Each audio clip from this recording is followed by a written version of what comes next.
What's up, everyone? It's Peter, my fantastic from Holistic Songwriting. Welcome to the album series, where we deconstruct the latest albums for music and lyrics and what we can learn from them.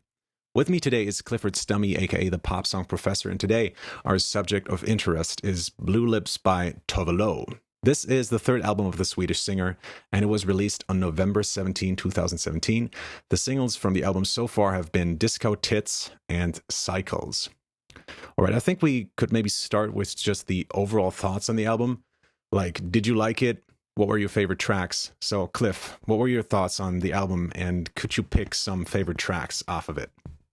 Yeah, for sure. I liked the album for the musical aspect. The lyrical aspect, there were several really bright spots for me through the album. And yeah, honestly, I thought there was a lot of really well-written stuff. So I guess I should gather my thoughts here. Basically, I thought it was a really well put together album. I thought it was really well written. I thought the music was awesome. I used to dance West Coast swing, and this music was super club worthy, super danceable. Of course, the music is definitely your area of expertise. But there were also some really interesting things going on in the lyrics. I think my favorite song of all of them, and I hadn't realized that this one was one of the singles, but Cycles was definitely my favorite for the lyrics and for kind of the depth of the lyrics, what she got into. I'm sure we'll talk about it more later, but I would say that's like my overarching picture of the album. Cool. Yeah, Cycles was definitely one of my favorites as well, and I only found out about it being a single much later, actually. And yeah, I also marked that one. For me, two more highlights of the album were Bad Days, which is the second to last song on it, and my personal favorite, Bitches. I mean, lyrically, that's a track that's hard to ignore, but also just in terms of the production, it is just hard to ignore. And maybe I should say that the tracks I usually pick for these kind of lists aren't necessarily the most pleasing ones, but it's just the ones that I think are the most interesting. Yeah, and this one, I thought lyrically and especially musically, in just terms of the whole production of it, I thought that one was just super, super cool. I also noted down Shivering Gold for its analog synthesizer sound. I really dug that. Dig that? I don't know how you say that. So I really dig Shivering Gold for its analog sounds. And the chorus kind of had this synth that reminded me of a song by Angie. So that's an A with an umlaut, N-G-I-E. I don't know if you know her. Nope. She's also a Swedish artist, and she's got a song out called Spun, and that has a very similar synth to that song, and I really, really love Spun. By the way, you really have to check out Angie. She's not super popular or famous yet, but I think she's got some really cool tracks. Her first song was called Smoke Weed, Eat Pussy, and her second one was called Housewife Spliffin'. And yeah, I mean, that's kind of an overarching theme with her. So she's also Swedish. Oh, well. And at least she's very open about where she's coming from. We don't have to guess. We know exactly who she is based on. But like TOVE. So So interestingly enough, I think she being from Sweden was always known to be this really sweet kind of like happy-go-lucky kind of lyrics, very sort of middle-of-the-road kind of lyrics where it's all very just, kind of basic, and the music was really what they always stood out for. And so now we're seeing this new wave of Swedish artists, TOVE being the most popular of them, that really add this whole dark sex, sin, dark, drugs, those kind of vibes into the whole mix. I wondered if you kind of picked up on that as well, and what your thoughts on that were. Yeah. Yeah, okay, so to take it back for just a second, Sweden is an amazing center, cultural center of just pop music. I mean, that's where Max Martin came from, and so much of the birthplace of modern pop comes from Sweden, right? And the thing that people accuse pop music of is being so empty, the lyrics are vacuous, there's not a lot going on, they're not interesting, all this stuff, right? And I don't think we would deny that for 95% of, chart-topping pop singles. True. With TOVE and it sounds like what you're telling me about Angie here, it feels like this is sort of a response to that. They're saying, hey, either they're saying as a country, we're Swedish, but we're not all like this empty pop music that you're hearing. But it's kind of like this, like you said, they see the happy-go-luckiness, and they're saying with an album like Blue Lips, we're not all like that. And it's almost like it's an anti-movement or a cultural shift. And I don't know how widespread it is. I haven't listened to enough Swedish artists. But when I hear an album like this, I feel like it's a result or an answer to kind of that culture of pop music. So yeah, I definitely picked up on those dark sexual undertones. And even though I'm not very musically... Oh, yeah? I think you're absolutely right about that, but I think it's also kind of an anti-movement against the states. We both saw the music video for, what's it called, Disco Tits? Oh, yeah. there's like a Muppet interviewing her, and she kind of corrects the Muppet and says, like, if you want to pronounce it the American way, that's fine. And if you think that's the only right way to pronounce it or something like that. I think it might also be kind of a comment on the prudish nature of the States. That's kind of how a lot of people see the States outside of the States, even though that might not be true, especially in pop music. It probably is true in a lot of unfortunate ways. Yeah. That's so good. And I'm so glad you mentioned the music video because, there's definitely like this American versus Swedish tension. And it comes down to the pronunciation, something you and I were talking about before the podcast, that the people from the States are just often like very bad at pronouncing people's names from other languages. And I think that's like a it's going to happen to anybody. But it is definitely a thing. And so interestingly, in the music video, he doesn't quite understand her or understand what she brings. So she says something inappropriate for daytime TV, for American daytime TV. And he's kind of like, oh, we can't really say that. And she's like, well, here, let me show you a good time. So when you say that this is maybe this song or this album is an answer to the States version of pop music, it's kind of almost as if though this album is kind of given to the United States, among all other audiences, of course, not specifically the United States, but given maybe to the American wave of pop and saying, okay, let me show you what pop music actually could be. And she takes the Muppet and they do a lot of sexual stuff and they have a lot of parties and dance and all this good stuff. Yeah, absolutely. I think just in general, this is an album that was written to be noticed. Yeah. And interestingly, the first half is definitely more of what we're talking about right now, like this kind of in your face, my sexuality, my dark themes, all this stuff. And then the second half actually the lyrics anyway, start to feel more like just like normal pop. I'm sure we'll get into it track by track. We'll talk about that later, but it felt like she still didn't manage to stay consistent to that the whole time. It's interesting because I read a couple of interviews that she gave on the album, and she mentioned that, this is a concept album, and it's actually the second part of a 2-part album series. I think this has the subtitle of Ladywood Part 2 or something like that. So the last album was Ladywood Part 1, and she refers to Ladywood just being like women who have balls or something like that. I think that's what kind of how she explained it. And this album here is split into 2 parts, just like the last album, I believe. So the first, 1, 2, 3, 4, 5, 6 tracks basically form the first part, and the rest of the album forms the second part. And they are also led into by 2 instrumental sections, and those are the only tracks on the album that are spelled in like caps, in all caps. Mm-hmm. And the rest of the album doesn't have any, basically like it doesn't have all the apostrophes and stuff like that. So She Don't Know But She Knows is all written in all, uncapitalized letters and without any, apostrophes and stuff like that? Right, punctuation. Punctuation, yeah, exactly. Yeah. So those 2 titles, like the all caps titles, kind of lead into the 2 sections of the album. And I'm glad you bring that up too. It was very, very E. Cummings-esque. E. Cummings, I believe he was an American poet, but if anybody has read anything by him or looked at any of his poem titles, like it's almost all lowercase. Very weird use of punctuation. So, she gets rid of the punctuation, but he also wrote a large portion of erotic poetry. And so you get the feeling that she's kind of following, not necessarily in like his vein, but it's just interesting to see artists across centuries there and across, means of writing lyrics versus poetry. They're both kind of bucking the rules of punctuation and capitalization. And they're both writing something that's like artsy or not necessarily appropriate for all audiences or something like that. Yeah, it made me think of Hubert Selby Jr., who wrote Last Exit to Brooklyn. He also, I think he was too lazy to press the caps button, the shift button, and he didn't want to use the apostrophes, so he would just hit / because that was easier to type on the keyboard, and he just wrote his books kind of in a rage. He didn't really think about that stuff.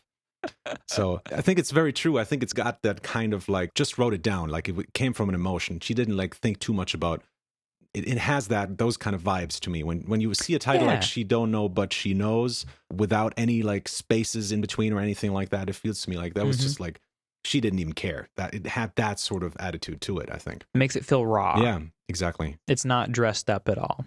And that's, I think, a good segue to my next point, actually, unless you had something else to say. No, go for it. So I think what it comes down to, TOVE is really her big thing is really all those dark kind of emotions, right? It's sex, it's sin, it's those lucid kind of dreams, it's drugs, it's all very dirty kind of. I think a big part sonically of that is that most of the synthesizers on this album are actually analog synthesizers. So these are actual machines. They're not just software. And that gives the whole album kind of a more raw kind of feel. There's a little bit more white noise on everything. Everything is a little bit detuned, which I mentioned previously was Shivering Gold. But a lot of the other tracks as well, pretty much all of them have some analog bits in there.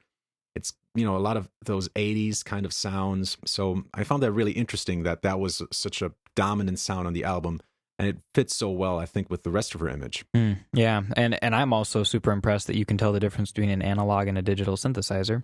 It's actually really easy to tell because just a digital synthesizer is always going to be perfect because it's just numbers, right? But an analog synthesizer, it's actually got cables and stuff, so it's going to sound a little bit dirtier, first of all. But most importantly, you can hear by just the pitch. If you listen to Shivering Gold, I'm sure you can hear like the first couple of chords kind of sound detuned. It sounds a little bit off, and that's the sound of an analog synthesizer.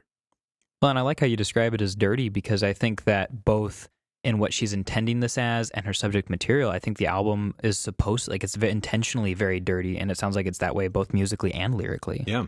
And had you heard much of her before? I had seen her perform live on, I think, Conan or something like that. I think she performed Habits, and I instantly really loved it. I instantly jumped on her Spotify page and checked her stuff out. I really liked the album, the first one, or the whatever it was. I think back then it was just an EP. I especially loved that remix that they did for Habits, which also has its own music video. I think it's just absolutely phenomenal. It's one of my favorite remixes. I think the remix is almost better than the original. And I love it when a remix manages that. Yeah, there's a couple. Okay, so tell me if you feel the same way about her. But I had, heard some song. I danced to Tovelo before. Before. This was a whole discussion before the podcast. We talked for 10 minutes. Like, no, it's Tovelo. No. The stress is on low. It's just like, man. Yeah, that was really confusing. But I think I've got it now. So I had, I listened to that song, but I always got the feeling that she was bigger than it seems like she might actually be. And I think it's because she has such a huge personality in her music. And there's just a lot of her when she puts herself out there. And when the music videos that I've seen, there was one she did where she was like dancing on a car in the middle of like a hotel parking lot somewhere. And I wish I'd looked that up beforehand, but it just struck that would me. Be something like Bad Girls or something like that. I think it's called Cool Girl. Cool Girl. That's what it is. Yeah. And I listened to that, and it was like kind of satiring Cool Girls, if I remember correctly. And I was just really impressed that it wasn't. There were like layers to it. It wasn't just straight up pop. She was definitely writing pop music, but there was more to it. And so that's been my impression of Tovelo for a while, is that like there are layers to what she writes. And as I would listen to this album and study the lyrics, I definitely found that to be accurate. Yeah, there's certainly a kind of sarcasm, maybe of songwriting, of songwriters in general, or maybe of the American sound. I don't know exactly what it is. I can't really put my finger on it, but there's some kind of sarcasm towards what she does, I guess. Well, the song Bitches is like almost completely sincere and serious. And if you don't think so, like we definitely should talk about that. There's like a little bit of that kind of irony on this album, like disco tits. Like that's just like such a weird name. And she rhymes it with discotheque. And you get the feeling that she just rhymed it with discotheque or she came up with disco tits just because she needed something to rhyme with discotheque. Yeah. And it's like, it feels like kind of like this joke, Yeah. And also with the Muppets in the video giving her head or whatever. Yeah, exactly. What song did you say was your favorite musically? My favorite you said Cycles, right? Was one? Cycles, Bad Days, and Bitches were my favorites. I don't remember the music too much from Bad Days, but I remember Bitches definitely like very intense, like intriguing. And then I'm glad that we both chose Cycles as one of our favorite songs because definitely. I felt like that was one of just like the most like noteworthy ones. It was just very interesting. So the two sides of the album are called Light Beams. So that's the first half. And the second half is called Pitch Black. And I just thought that was interesting because the first half to me seemed much darker than the second half. But the titles, Light Beams doesn't really suggest darkness to me, at least. And Pitch Black doesn't really suggest a lighter kind of tone. Did you find lyrically that there was a reason for those titles? Oh, that's a good question. And I would have thought the opposite too, honestly, because the first half definitely felt like very intense and darkly sexual. The last half, I guess the place that does make sense is the Light Beams. It felt like she kind of had her guiding star, and that guiding star was her love of just sex for any reason. And so like she had that before her and she kept following it. And so like she had something to aim for. But yeah, lyrically, as you get into the second half of the album, it definitely feels like she loses her way. She becomes a little bit more of a needy person. And as soon as she has to start like diving into the emotional realm of a relationship rather than the sexual side, it does feel like she loses her way and the lights kind of go out for her. Mm-hmm. Just in terms of the titles, Struggle, Bad Days, Hey, you got drugs. Seems like darker songs. And that's the second half. And the first half, Shivering Gold, is exciting. Don't Ask, Don't Tell is like, it's a sexy, fun title. Yeah. Stranger is, all of these sound like Sexy. Yeah, sexy. The only one that is not that, Disco Tits. What sounds, more exciting than that, I guess. The only one that kind of strayed from that path was She Don't Know, But She Knows. And that one was about Tove being the other woman in an affair, but not knowing it beforehand. So she kind of like wipes any guilt away from herself. And then she just writes this character sketch about this woman who's dealing with the fallout of her husband or boyfriend having cheated on her. And that was really interesting because it was the one song that was like truly about somebody else. And you get the feeling that Tove, she actually says somewhere in there, blaming me for all the sadness, didn't know about you two, don't see why I'm dragged into it, this whole thing is on you. And it's like she does this thing accidentally that hurts somebody else, but she like immediately washes her hands of it and says, you guys can just deal with this. And so I don't know what that says about her, honestly, but I found that really interesting. Well, I read something in one of her interviews where she said she does not write from personal experience, so her songs don't become too personal. That's what she said before she released her own music. So, because she, as I said, she wrote for other artists as well. So I'm not sure how personal these lyrics here are, but that's definitely how she started. She began writing songs that sounded like people wanted to hear them. And that's actually something she said pretty much to the T, like that. She wrote songs not the way she wanted them to sound like, but the way she thought other people wanted them to sound like. Interesting. Yeah. And did you feel like she really kind of came into her own in the songs on this album? I think it feels like it. It feels like this is someone who's deeply confident about what she's talking about.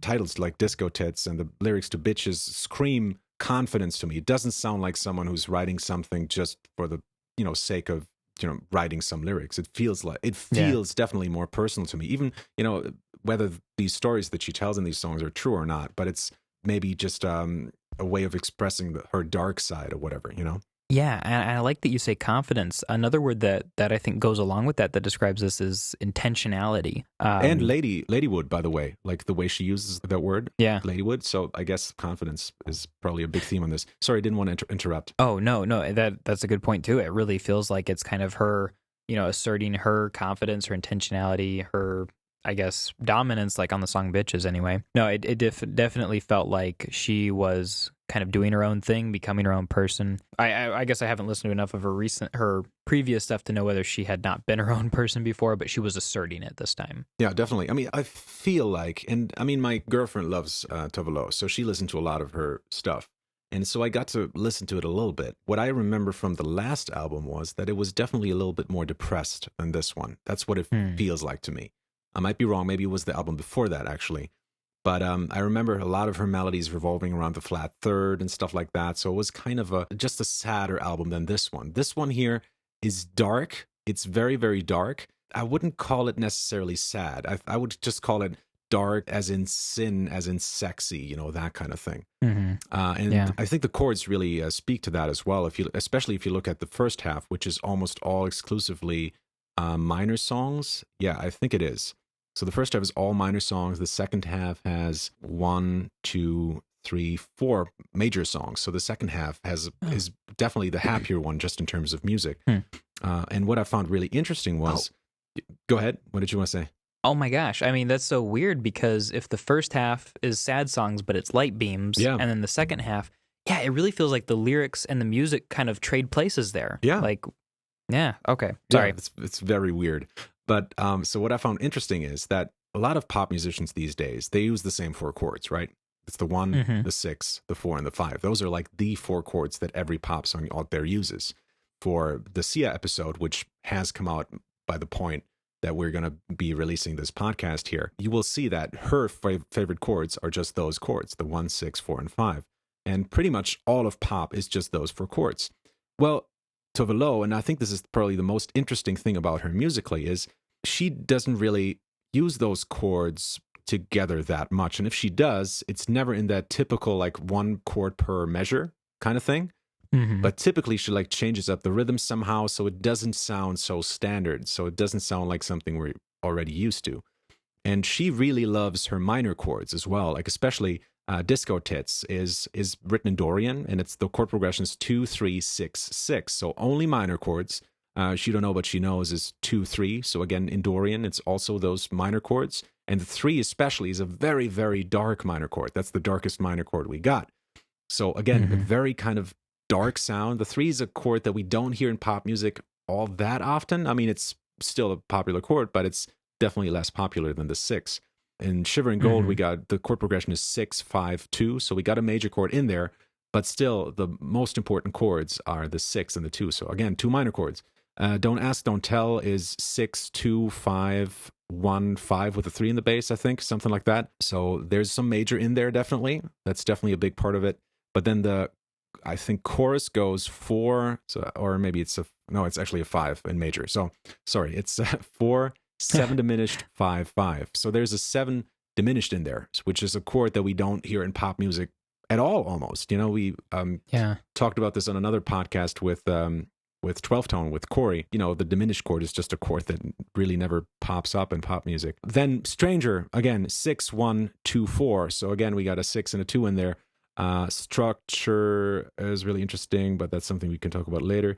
Bitches is 6, 4, 1, 2. So 2 major chords in there, but definitely 2 minor chords as well. And then the second half, really big change. First song, Romantics, is 6, 4, 1, 1. So it starts in minor, but the rest of the progression is major. Cycles is 1, I think it's 1 major 7, and then 2, 3 chords. So we still got that dark 3 sound in there. And the 1 major 7 in itself sounds like a 3 chord as well, because it's just the upper structure of the 1 chord. And then the chorus is 4, 4, and then 5 with a 3 in the bass, 5 with a 3 in the bass. Struggle, so that's all major chords. Struggle is 6, 4, 4, 3. So it's still got that 3 in there, but it's also got 2 4s in there, so 2 major chords. 9th of October is 1 and 6, and then the verse and chorus, I believe, are 4, 4, 5. So a lot of major in there as well. Bad Days is full of major chords, and this has a really particular interesting structure that we definitely should talk about later on. And Hey You Got Drugs is 1, 3, 6, 6, so a lot of minor in there, but it starts in major. Pre-chorus is 4, 5, 3, 4. You know, that 3 in there is an unusual chord. Typically it will be something like 4, 5, 6, 4. Here it's 4, 5, 3, 4. So, and then there's what happens in the chorus is also something we maybe should talk about a little bit later on. Gotcha. Well, just based on my layman's knowledge of just musical theory and all this stuff, and based on what you're saying, it sounds like the one thing that can be said for Tove Lo is that she doesn't really like doing the same thing twice here on this album. No, absolutely. There's no cookie cutter songs. It sounds like she was trying something new each time and being very intentional about it. Absolutely, absolutely. You know, with Sia's albums, for example, and I love Sia, don't get me wrong, but you could technically take 2 of her songs and splice them together, and you probably wouldn't even notice because the chords and tempos are very, very similar, and just the feel of the songs, the grooves, everything is very similar in Sia's songs. I love her to bits. I love her voice. I love I just love her as an artist. But still, her songs are kind of formulaic. Tove Lo, I feel, on the other hand side, really does write songs. Like every song really is different. And if you're accurate in what you're saying, which I think you are, about this album probably being kind not of an answer to American pop, then it makes sense that she would want to get all adventurous and exciting with these chord structures, at the same time that maybe her lyrics are going a little bit darker and kind of being sort of an antithesis to what pop music is. Yeah, absolutely. I think it feels like a counter movement to what's currently going on in the pop world. Right, and especially if she's relying heavily on a lot of minor chords and minor keys, because that was a question I was going to ask you is, what's the breakdown of minor versus major? And it's so interesting you say that the first part is minor and the second part is largely major. Yeah. But for her to use those chords that are very rare, and for her to say, I'm going to write songs in chord structures that are not predictable in any way, at least for a layman like me, I think that's, it's a sign that she's got a lot of artistic integrity. Yeah, I think so too. And I mean, last time we talked about Taylor Swift, and there was also a minor major thing going on the both halves of the album, I think. But in that case, if a song is minor, that still means it's still the same 4 chords, kind of, In this case, we really have a very clear image of saying, like, hey, we're only going to use minor chords for this. This has got to sound dark. So even if we have a major song, like Hey You Got Drugs, it starts on the 1, but then it moves to a very dark 3, and then 6/6. So it has a lot of minor in there still. That is starting to go beyond what I am able to comprehend, but I'm sure that there are plenty of other people understanding that. But I mean, still, from my perspective, it just sounds very very intentional, very well done. Yeah, absolutely. And that's honestly what I love about doing podcasts with you, Friedemann, is just being able to like take a look at the song and see what's going on like the surface with some of the lyrics, maybe break down some a little bit deeper, but then to see how the artist will mirror that in their lyrics, or they'll mirror the music and the lyrics together, and just to kind of see like new things we can figure out. So, man, cool. Really good stuff. Yeah, nice. I mean, I enjoy this just as much as you do, I think. Oh, thanks. Could we maybe look at one or two lyrics together? Is that something we can maybe do? So I'm going to pull up whatever lyric you're suggesting here on Google. Okay. So go ahead. I actually prepared something that I thought you would find interesting, that our listeners would as well. It'll kind of like maybe help us to get down into some of these lyrics. But I did a mathematical analysis of Disco Tits, Bitches, and Cycles. So I took the two singles and then my favorite song. Or sorry, Bitches wasn't one of the singles, was it? No, I don't think it was. Anyway, it was one of the most noteworthy songs. It's one of my favorite songs of the album, so I'm glad that you picked that one. And I knew it was going to be your favorite, so that's why I picked it. And okay, so I counted the number of words in each. And the first one, Disco Tits, had 420 words. Next, Bitches had 350, and Cycles had 394. So, I mean, there wasn't a lot of deviation there, but the percentages of uniqueness was really interesting. So wait, so all of the words, is all the words in total, or does it, so this doesn't include repetition? Oh, no, this includes repetition. So it's like all the, it's like how long the lyrics are, basically. Right. But if we factor for repetition, Disco Tits is only 33% unique. And when I calculate for repetition in this case, I'm just, the first time I hear a phrase, I count that as unique. The next time I hear that phrase, I count it as repeated. 33% unique for Disco Tits, which, being repeated a lot, like in this case, which 2/3 repeated is a lot for most of the songs that I study. It's a sign that, they're trying to get like a feeling across rather than explain an idea. Mm-hmm. And then we see in Bitches, it's only 17% unique words, which was really interesting to me because Bitches is very much like there is a central idea that she's communicating, but she uses so few unique words to do so. Like everything is like there's 61 words in that song. And then she uses those 61 words and copy pastes them a ton of times to get her message across, which I just found super fascinating. But then in Cycles, where the reason I like Cycles was because there was a really interesting core concept, and it was that idea of her being in this life cycle that would just kept going and going and going, and the only way for her to get out of it, because she admits to not being aware of being in that cycle, and so she says the only way to get out of it is for somebody to not leave me, because I'm going to leave somebody, or I'm going to keep moving on, I'm going to find somebody new, because that's just my cycle that I'm stuck in and I'm not aware. And so the only way for her to get out of it was for somebody else to say, stop, let me break the cycle for you. And it was the most vulnerable, interesting lyrics. And because that was such a deep concept, she actually is more unique than it is repeated at 51% unique lyrics. Oh, wow. Which was, significantly more than the other two. And so you get the feeling like that was a song where she felt like she had to say something, and it was a complicated thing. And so she had to use more words to say it. Whereas the other ones, Bitches is a very simple message. She basically wants us to know that she is more than willing to, have sex with women. And then in Disco Tits, it's this kind of prelude to the rest of that section of the light beam section where she's saying, like, I am sexually charged and ready to go. Let's do this. And so the messages are like very simple there, but then she had to use a lot more words and cycles to communicate what she had to say. And I mean, personally, when I, look at lyrics, I gravitate towards whatever sounds interesting to me. And so I really liked Cycles for that reason. But me too. I thought Cycles was probably the best track lyrically. That's the one that stood out to me for sure. Hold on. So you said Cycles was about 50% repetition? 51% unique and 49% repetition. Gotcha. But that's still 49% repetition, though. That's still a lot more than Disco Tits and Bitches, right? It's 49% repetition, and Bitches was 83% repetition. Oh, okay. Gotcha. And right.